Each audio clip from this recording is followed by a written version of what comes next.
Invité ce soir de BFM Story, un marcheur, un député marcheur, monsieur Jean Lassalle. Bonsoir, merci d'être avec nous. Vous terminez votre périple à travers la France, 7 mois de marche, plus de 6000 km parcourus, c'est ça? Oui, c'est ça, 8 mois de marche, oui.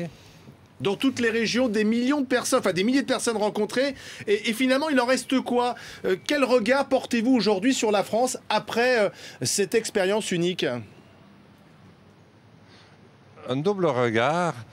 D'abord, un regard terrible d'une France à 80% résignée, sans espoir, n'ayant plus aucune confiance dans le politique que nous sommes, nous disant, regardez dans quel état vous avez mis le pays, il n'y a plus d'industrie, il n'y a plus d'agriculture, il n'y a plus de monde rural, regardez ce que vous avez fait, et cette dette, d'où vient cette dette?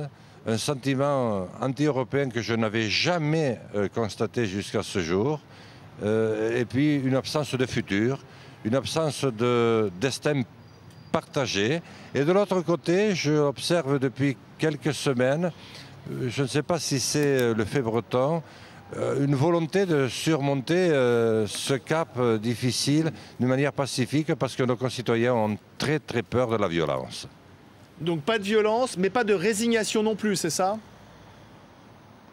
Ah, de la résignation, pour l'instant, elle est très très présente, mais il y a quand même un sentiment de vouloir surmonter, alors qu'au début de ma marche, pendant les 4 ou 5 mois, j'avais vraiment un sentiment de pré-révolutionnaire. Je suis un petit peu plus...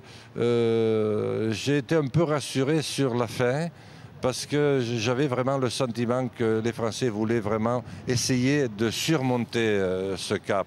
Mais ils disent, mais on a besoin de vous, les politiques, mais surtout écoutez-nous, tenez compte de ce que nous sommes, écoutez-nous, et puis au lieu de nous imposer les choses toujours d'en haut, faites-les remonter d'en bas.